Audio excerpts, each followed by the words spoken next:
Cette association existe depuis 6 ans, depuis 2004, elle est véritablement opérationnelle. Très vite, on s'est rendu compte que cette association représentait effectivement un manque. Il n'y avait pas de lien entre les agriculteurs, entre les élus sur ces 24 communes. Et ce lieu de rencontre s'est renforcé progressivement. Et lorsque, dans le cadre européen, il a été fait appel à un projet pour le développement périurbain, nous avons pu y répondre car nous avions déjà réfléchi, nous avions ensemble des objectifs. Et nous avons été retenus par la région Île-de-France et par le ministère de l'Agriculture. Et voilà, maintenant nous avons donc les moyens de lancer des projets innovants dans le domaine de l'agriculture, dans ce monde rural.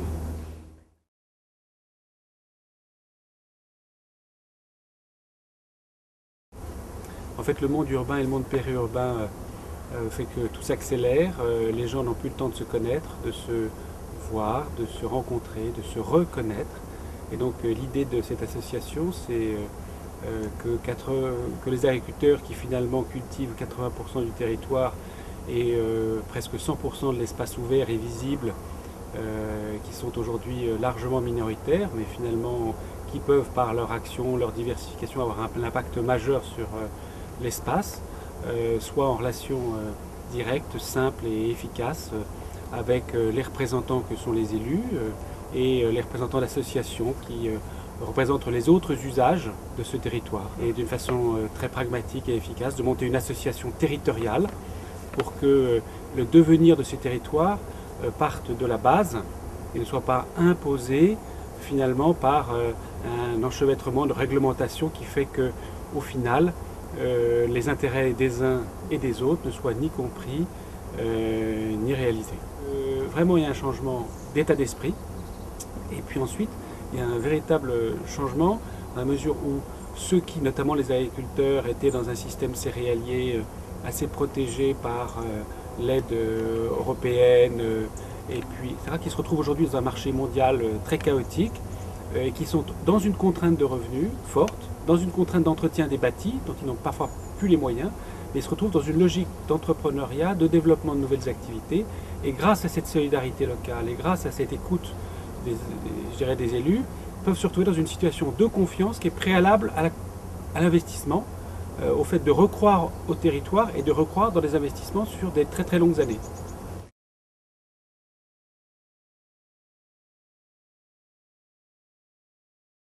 On se rend bien compte que quand on travaille tous les matins, les gens ici partent à Paris et ils rentrent, ils voient les week-ends. La qualité de vie que l'on peut avoir dans ce secteur est quand même très importante. Et la conscience, ce qui est important, c'est qu'on prenne conscience que cette qualité de vie, elle est due quand même aussi à la présence du milieu agricole. Donc sans le milieu agricole, cette qualité de vie n'existerait pas. Alors ça, c'est le deuxième aspect de l'intérêt de la plaine de Versailles, c'est qu'on dit c'est pas la plaine de n'importe où, c'est la plaine de Versailles. Donc il y a tout l'historique de Versailles autour de cette plaine. Et quand on parle de Versailles, on parle de l'importance qu'ont pu avoir à l'époque les rois de France, qui ont laissé en place des choses, des châteaux ou autres, et une qualité de vie déjà à l'époque, enfin différente, c'était pas une qualité de vie, mais c'est un style de vie, et qui est important de refaire en mémoire vis-à-vis des personnes, parce que maintenir un patrimoine, on le sent actuellement, les gens sont très intéressés sur le maintien du patrimoine. Donc on a la chance d'avoir ce patrimoine, à la fois culturel, bâtiments et autres, et une existence agricole. Donc l'association des deux, c'est important d'avoir ces deux pour pouvoir maintenir l'effort que l'on a pour avoir cette plaine de Versailles.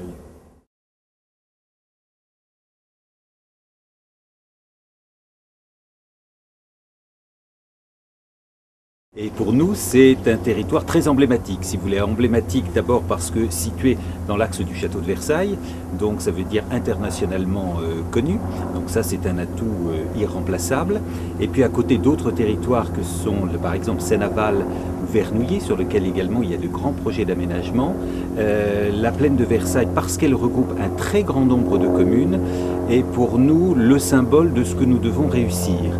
C'est-à-dire le maintien en zone périurbaine d'une agriculture qui soit forte et vivante. Il est important que se regroupent au sein de l'association, ce qui est le cas aujourd'hui, mais que demeurent, si vous voulez, ensemble, les agriculteurs, les maires, mais relayés non seulement le maire, mais également les adjoints, des présidents d'associations également qui militent depuis toujours pour la sauvegarde de tous ces espaces agricoles qui font, et je crois qu'il faut le rappeler, l'identité profonde du département des Yvelines. Les Yvelines ne seraient pas ce qu'elles sont aujourd'hui s'il n'y avait pas cette agriculture qui est une agriculture forte, qui est une agriculture vivante, qui doit se défendre des agressions du développement urbain. Mais je crois que c'est vraiment l'identité, on a la chance d'avoir cette identité très forte à l'ouest de Paris.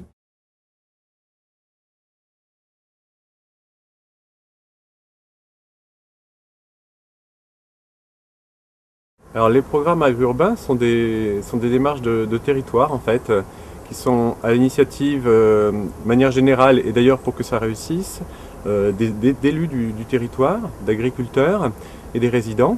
Et l'idée c'est de faire émerger une démarche de projet en fait, pour créer une cohésion au sein du territoire et valoriser la place de l'agriculture sur ce territoire en fait. Et également permettre à l'agriculture de rendre aussi des services aux personnes du territoire, en plus des services économiques de production plus générale alimentaire, des services en termes touristiques, en termes circuits courts, etc. En fait, on a fait une nomenclature, on a étudié tous les programmes, et effectivement, la plaine de Versailles en fait partie, bien entendu, ça on le savait, mais également fait partie des territoires les plus dynamiques, du fait justement de cette animation à temps plein, du fait qu'il y a un vrai équilibre entre la volonté des élus, l'implication des agriculteurs et l'implication des habitants en fait, qui fait qu'en fait la mayonnaise prend et qu'il y a une vraie démarche de projet en fait, et qui fait qu'on pense que ça va être durable.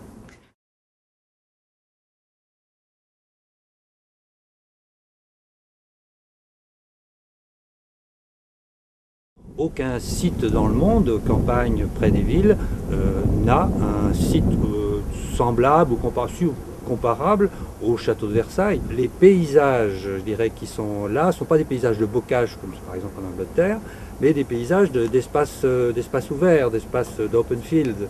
Donc il y a là une question qui est finalement que ce territoire est très visible par tous, il est très traversé, et aujourd'hui, c'est quelque chose de tout à fait particulier parce que pendant très longtemps, il n'a pas été vu, observé, regardé finalement de manière, en tenant compte des habitants qui étaient là, qui étaient plutôt finalement des gens qui venaient dormir en périphérie pour aller travailler à Paris. Aujourd'hui, la question de la démocratie est telle, posée dans les directives européennes, qu'aujourd'hui, la plaine de Versailles, son avenir, effectivement, repose dans les associations, dans les acteurs publics et privés, et dans la manière de les faire se concerter. L'association patrimoniale est une association, c'est pas une collectivité. Le vrai problème aujourd'hui, c'est que le périmètre de l'association regroupe des communes qui ont des intérêts communs. Mais pour que les décisions puissent être prises en matière d'urbanisation, documents d'urbanisme, etc., il faut que chaque commune soit inscrite dans les collectivités qui leur permettent d'agir. Donc l'association prépare finalement des décisions qui vont être utiles, sinon indispensables, aux collectivités qui vont se mettre en place et qui ne sont pas encore stabilisées.